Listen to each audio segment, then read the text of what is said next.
And we are joined by the great Chris Denari from the Indiana Pacers. Rough loss last night, but they had a win the night before that. So Indiana's kind of battling with the whatever makeshift lineup they can get on the floor, Chris. Yeah, the last two games, 10 total players, 5 rookies, and it resulted in a win against the Clippers team on Monday.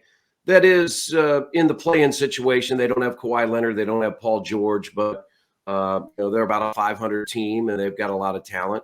Last night was a situation you're playing Orlando, who hasn't won a lot of games. They had just lost to Chicago the night before in a relatively close game.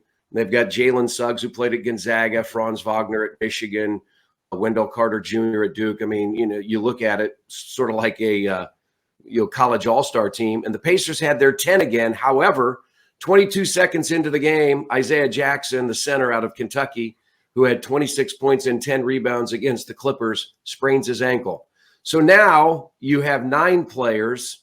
Your tallest player is 6'6", because you don't have Sabonis, you don't have Turner, you don't have Batase, you don't have Jackson, and you lead twice by 17. And I was just looking, you have a 9-point lead with about 3.5 minutes to play, and you can't hold on to it, and you get beat. So, it was an interesting night. The weather was crummy. The crowd wasn't very good. Now the weather here where I am in Carmel, just north of Indianapolis, is even crummier. So Dustin is just smiling. He probably has a tea time, set for noon. But no, I mean, it is what it is. I mean, you like the fight. I mean, Terry Taylor is a two-way player from Austin P, 6'5", plays a lot bigger than that. And he had 24 points and 16 rebounds off the bench. So it was an interesting night. And Dustin and I, we were talking through the commercial break. You're just looking for those individual performances that you hope will build on the future. And Chris, to me, I like watching these guys, especially the young guys. And this isn't anything about veterans or players who have been in the league a while, but I always feel like the young guys, they're trying to prove something. They're trying to get their next contract. They're trying to get a roster spot and secure their spot on the team. And I just think, like, at this point in the season, when you have so many injuries, when you have guys that started out, weren't even on, as members of this team, you're just trying to find those little sparks of life for maybe next season at this point. Like, this isn't the Indiana Pacers we thought coming into the 2021-22 season. This team has been hurt by injuries. So I agree. Like, I'm sure it's not fun to sit there and call some of these games when they blow a 17-point lead, or, you give up over 150 points to Charlotte and things like that. But at the same time, I've been very encouraged by some of these players. We've seen Isaiah Jackson have a big night. Dwayne Washington Jr. has had a couple nights where he's been unstoppable from behind the 3-point line. Lance Stevenson, I'll never forget that, 20-point first quarter when he returned to Indianapolis. So I just think that, and Terry Taylor last night stepped up in a big way. I just think that there are some encouraging signs. And if you like individual performances and watching guys ball out, I still think that the Pacers have some of those guys on the roster right now. Yeah, and we saw that Monday night in Dwayne Washington Jr. Hit 4 threes down the stretch. To your point, Dustin, I'm looking at last night. There was a closing lineup. You had LeVert, who is your lone starter out there and a guy who you knew was going to be there. But he was joined by Lance Stevenson, who was signed to the roster in early January, Kiefer Sykes, who was signed to the roster in December, Terry Taylor, and Dwayne Washington Jr. So 4 of the 5 guys, when the season started back in October, were not going to be a part of your top 10. And so those were guys that were closing a game down the stretch. So it's just what you have to live with. The Pacers will make no excuses. Every team has injuries. Every team has dealt with the COVID protocol, the health and safety, all those kinds of things. But it is interesting to watch, especially last night when you just had nobody of size on the floor. And at one point, Orlando had 3 guys that were almost 7 feet on the floor. They had Carter Jr., who's about 6'10". Wagner is 6'10" or 6'11". His brother Mo Moritz Wagner came in. He's 6'11". And then they brought in 7'2" Robin Lopez. So, I mean, they had all these towering trees, and the Pacers had a bunch of stumps out there trying to battle with them. And I always think it's interesting too. And at the NBA level, there's occasionally, I mean, you want your best players on the floor, but I do think at some points throughout the course of the season, when you see a lineup that you don't have a lot of film on, I think that plays to the advantage of the Pacers sometimes. And I think that's why they've been able to win some of these closer games, maybe just because of the fact that, like I said, you combine the fact that there's not a lot of film and you have guys that are wanting to work for their next contract or earn a roster spot, whether it's with the Pacers or some other team. I feel like in some cases they're just putting it all out there on the floor. It's almost like watching, a college basketball game where there's a lot of draft stock at stake. Yeah, no, there's no question about that. And it comes down, I mean, the game of basketball, as we know, comes down to making shots. And can you continue to make shots throughout the game? And I thought the Pacers did a really good job of that. And maybe with that is that Orlando is dealing with lineups or rosters that they haven't seen. And I thought they probably made some defensive adjustments at halftime. Remember, Jamal Mosley, who is Orlando's coach, he was an assistant to Rick Carlisle for 7 years. So he understands what Rick is trying to do out there. And maybe that's a reason why in the second half, the Pacers could not sustain what they were doing offensively. Again, they shot over 50% in the first half, and they were in the low 30s in the second half. So clearly the shots that they were getting in the first half were going in. And I thought the quality of shots in the second half wasn't as good as what we saw in the first half. And that led to some missed opportunities as well. Yeah, and the thing that I hear of late with the NFL that is you got to give the Pacers so much credit as we're sitting here talking about them battling in these games, coming up with wins at times with a lineup that they probably have no right winning an NBA game with.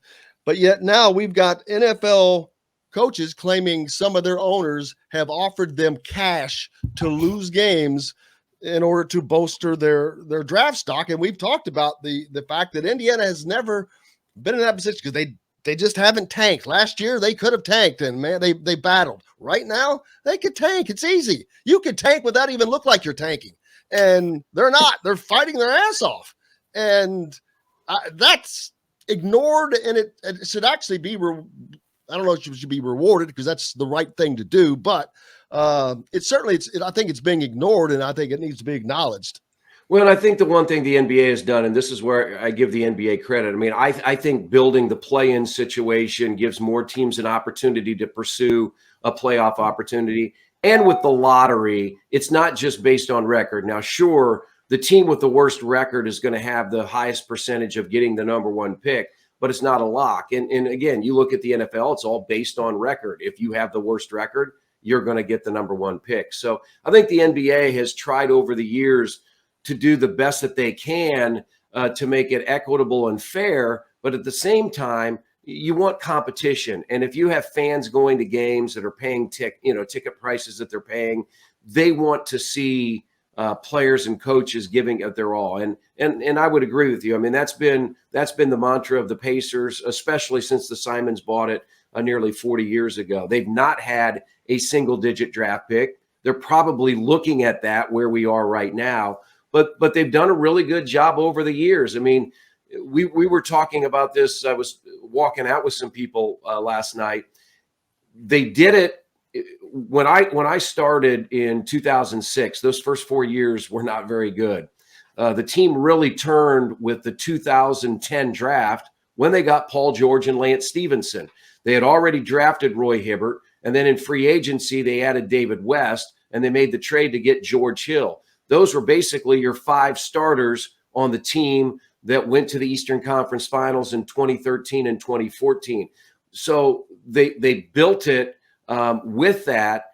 They never had a number one pick. They never had a top 5 pick, but they made smart decisions in building the roster and building the team. And I have faith that they're going to do that again. I mean, again, Dustin, I look at this draft class. This is probably as good a draft class as you could have hoped for where you were picking at 13 with Duarte and 22 with Jackson, and then you add in an undrafted Dwayne Washington Jr. and a guy like Terry Taylor. That's pretty good.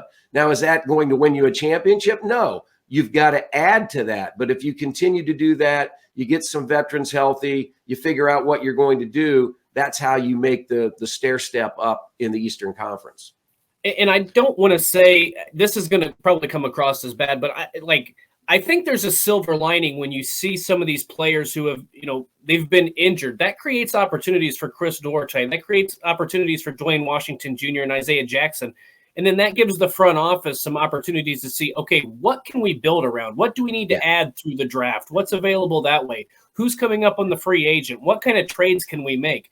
And so I think, as frustrating at times as it's been to watch this team, and I know the injury situation has been a factor, and at times, I'm going to be honest, at times it's looked like effort has been an issue. But I do think that if you're a Pacers fan, there is a silver lining in knowing the fact that these young players have shown a lot of potential. And I think Isaiah Jackson and Chris Duarte, I don't know about the rest, I think those two guys are pretty good foundation pieces. I don't know that they're going to be the all-star type players, but I think that they're absolutely members of a starting lineup that could be a contender in the East. Well, and I think to your point, what you're finding, since you're in game 50 and not in game 78, where maybe late in the year, other teams are resting key players to get ready for the postseason, and your rookies are playing in the final 4 games of the year against a lesser roster. Right. We're talking about the midpoint of the season where there is still a lot on the line. So they're getting experience in late game situations, in close situations that maybe they wouldn't have if you didn't have all these injuries. So to your point, those are the positives that you have to look at. I mean, when it is a tough year, you're always trying to find positives in a season that's not going the right way. But like I said, and you said, I mean, it's tough to be the play-by-play guy for the team that you cover on a daily basis when the season's not going well. As you said, when you give up 158 points. Yeah. But I thought last night and on Monday and last Friday in Oklahoma City, those are the things that keep you going, seeing these young guys play, seeing the bright spots, seeing the growth. And those are the things that the front office has to look at as well. And Chris, go ahead. I was going to ask one question about tomorrow's game because I hate the Bulls. I hate going into Bankers Life, Gainbridge Fieldhouse, and a lot of times seeing a lot of red in there. So but what I'm looking at the predictor here, the Pacers have a 55% chance of winning. What are the Bulls bringing? I know the Pacers beat them once earlier in the season, but it's a very different roster, very different lineup for the Pacers. What are we going to expect on Friday night at the Fieldhouse? Yeah, that'll be an interesting night because you don't know who's going to be available to play. You know that Sabonis is still out, health and safety. Malcolm Brogdon's not close. Turner is out. O'Shea Brissett has missed the last 2 games, and that's hurt because he's at least 6'8" or 6'9". Jackson rolled his ankle. Will you be down to the 9 players that we saw last night? You know, the Bulls are at the top of the Eastern Conference. The last time these teams played, if you remember, DeMar DeRozan threw in the 3-point shot at the buzzer on New Year's Eve to beat the Pacers. Indiana beat Chicago first game of the year by 40 points. It was a huge win, but this is a very talented team. They've got an all-star backcourt in Levine and DeRozan.